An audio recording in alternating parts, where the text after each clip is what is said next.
guys, this is Raga and welcome back to my channel and welcome to a new video.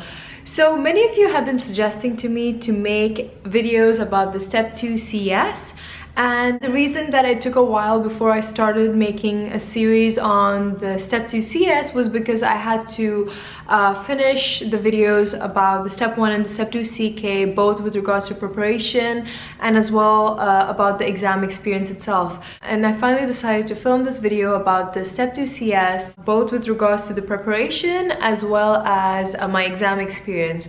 Now, I don't know why, but I'm super excited about making these videos about this exam because my experience was absolutely amazing. Even though it started off as a roller coaster, it ended up being such an amazing outcome and such an amazing experience. And I just cannot wait to share all of the information that I got about it with you guys.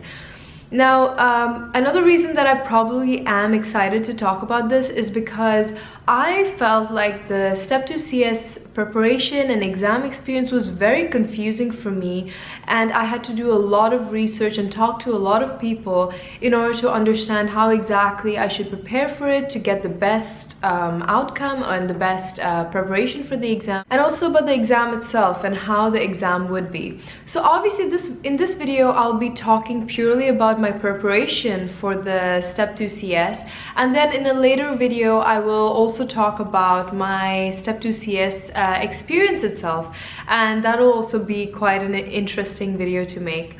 So firstly, I will talk about my resources that I used for the Step 2 CS. Now, the Step 2 CS is pretty straightforward with regards to what you need in order to prepare. And I'm sure all of you already know what I'm going to show you. The USMLE Step 2 CS First Aid. Now, this is such an amazing book. And to be very honest, this is pretty much the only resource that you would need for your entire preparation for the Step 2 CS. Basically, what this book contains is a wide variety of cases, both mini cases and long practice cases, with regards to any kind of complaint that a patient might present with. So it might be a headache, it might be abdominal pain, it might be dizziness, it could be memory loss, it could be anything, and they have covered literally every possible complaint that a patient could come with, especially in your exam setting, which are obviously simulated patients who come with certain complaints, and how you can work the patient up and reach a sound diagnosis. So that's what this is, and this is such an amazing book. And to be very honest, all the time that you need to prepare for this exam, and that is what I heard when I was preparing for my exam, and also what you see written on forums as well, is that you need just 1 month to finish studying properly for this exam. And this is pretty much the only resource that you need for the exam. Now, I will talk about my USMLE Step 2 CS exam experience in a separate video, obviously, and in that I will tell you why my 1 month study plan didn't work out for me. I ended up studying for this exam over 2 weeks only. Just 2 weeks. I know that sounds crazy, but I will tell you exactly what happened in that video, and it still worked out for me, guys. And I'm not telling you guys to do the same. I'm not telling you guys to study it just for 2 weeks. Please give it at least 1 month of devoted study time. So another thing that you need other than this book is something super important, which is a study buddy. You need someone to study with you for this exam, because unlike the Step 1 and the Step 2 CK, this is not theory. This is something that is all about your skill with regards to communication and your patient rapport. With regards to communication and your patient rapport, they evaluate you on a number of things, and not just your knowledge. Obviously, knowledge plays a very important role. It's not okay for you to have good communication skills but come to a horrible diagnosis or an absolutely wrong diagnosis. That's obviously not acceptable. So obviously your knowledge also is very important, but your communication skills and the way you approach the patient is very important.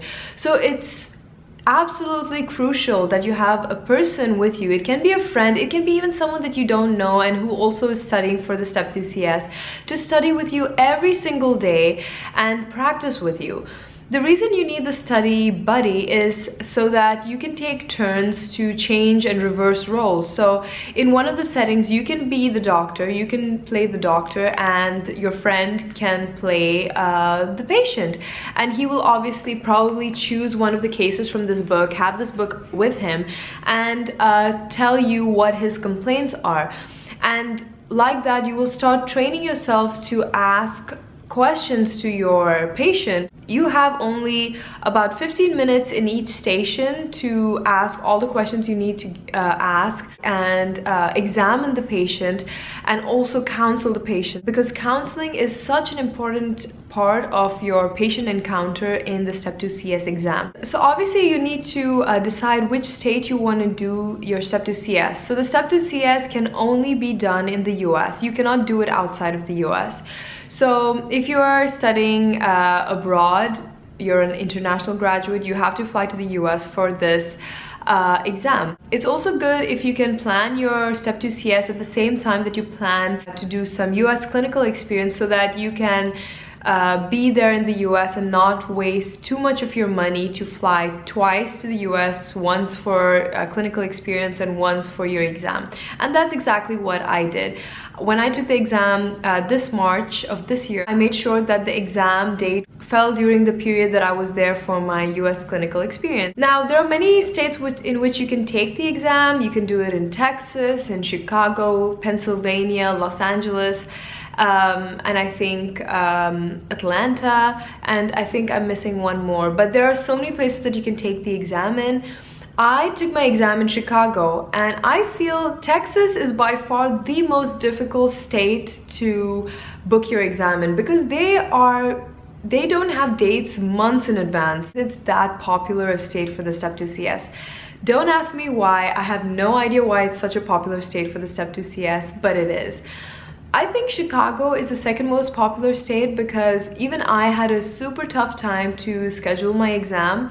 I took my exam on March 8th of this year, and I know more than anyone how I struggled to get that date, and I will talk more about this in my Step 2 CS exam experience.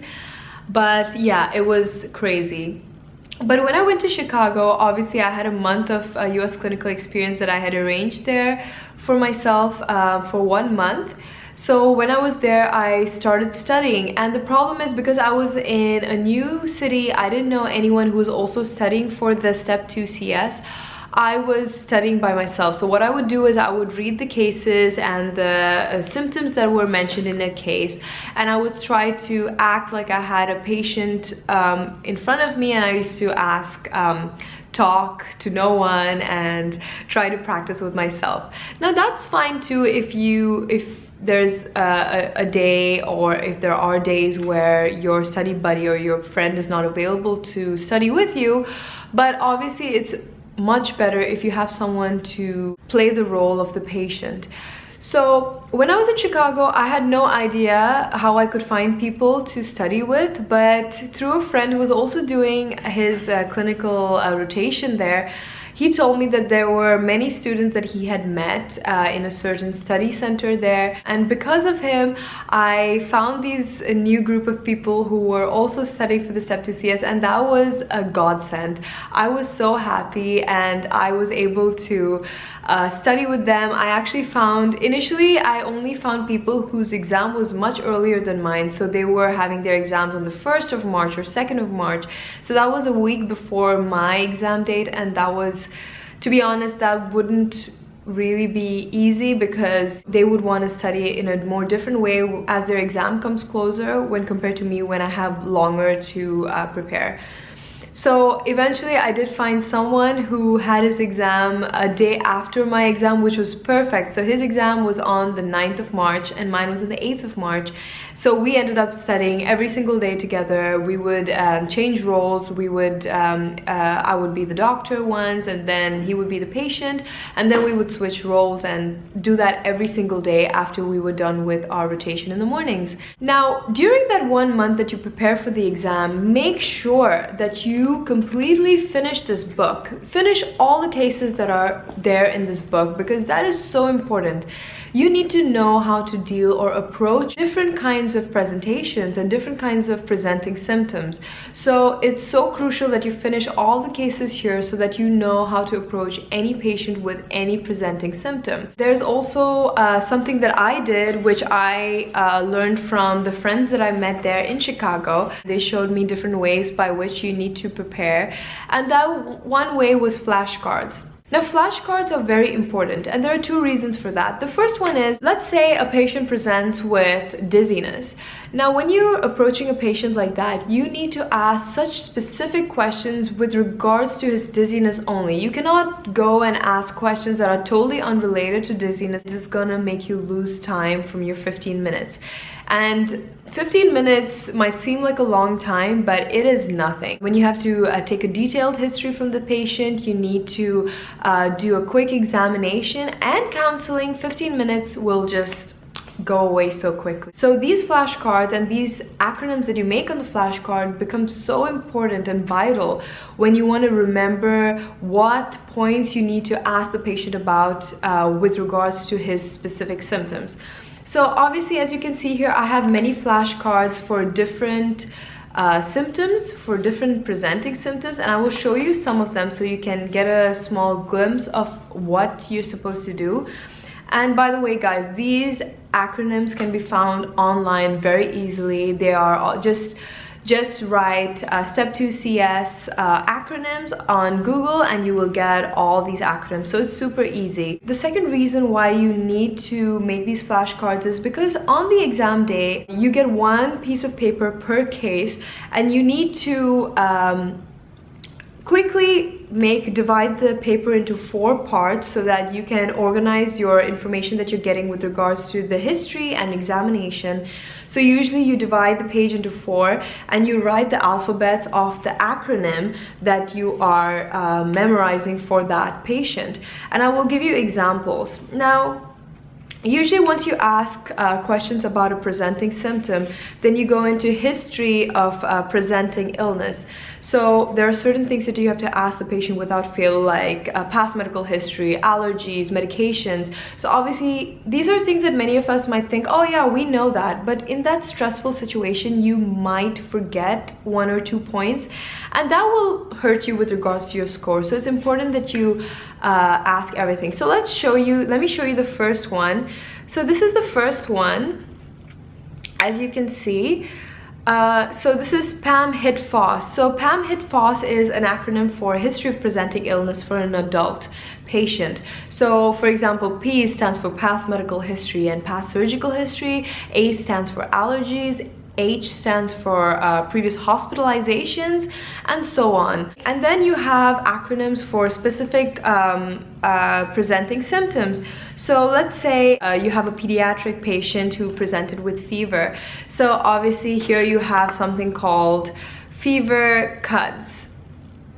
So obviously in this you will ask certain questions with regards to the fever in order to find the origin of his fever, whether it's his ear, whether it's his intestines. So this is an excellent way, guys. I would suggest this to anyone. Make your flashcards, make your acronyms for purposes of preparing and also remembering this information. Initially, you might find it difficult to memorize these acronyms, but with time and with more practice with your friend that you're studying with, you'll find it easier to remember the acronyms, and you then would not want to look at the flashcards anymore. Closer to your exam date, you will be pretty much done with all the cases. I'm telling you guys, even with me being a slow reader, because this is more of practice and more clinical based, you'll finish reading and practicing all the cases at least once by the time the month is over. If it's possible, even in 2 weeks like how I did, I'm sure that 1 month will definitely be more than sufficient. Towards the last few days before your exam,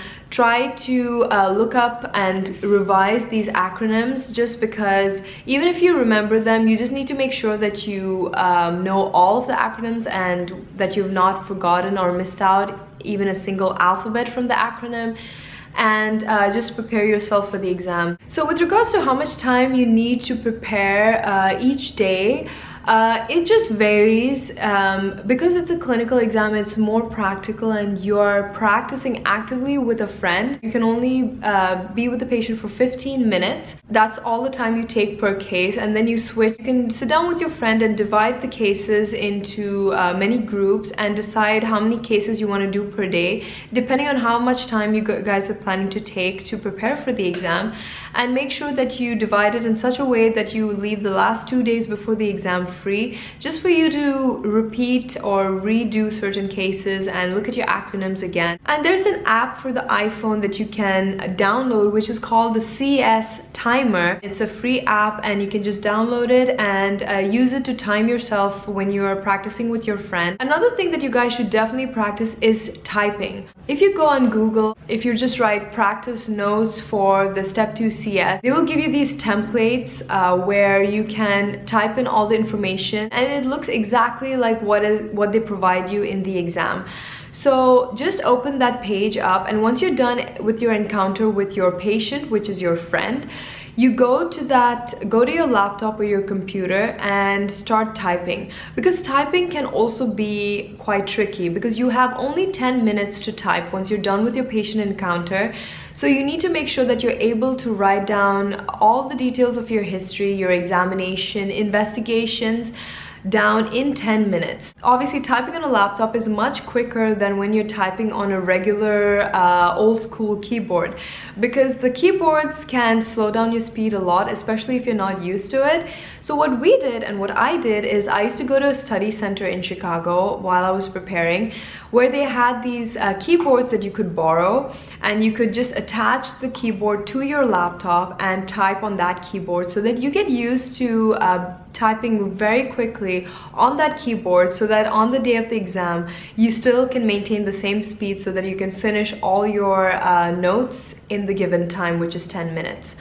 So that's just a tip for you guys. So wherever you're practicing for your Step 2 CS, try to get one of those old school keyboards so that you can practice on those keys which are really thick and high and get the speed that you need. I hope this video was helpful for you guys. Let me know if you have any more questions with regards to this topic. Leave a comment in the comments bar below and I'll definitely get back to you. And please continue leaving your suggestions for future videos. I love looking at your suggestions. If you did like the video, please give it a thumbs up, and if you haven't already subscribed to my channel, please subscribe so that you won't miss any future videos. And until I see you guys in my next video, bye!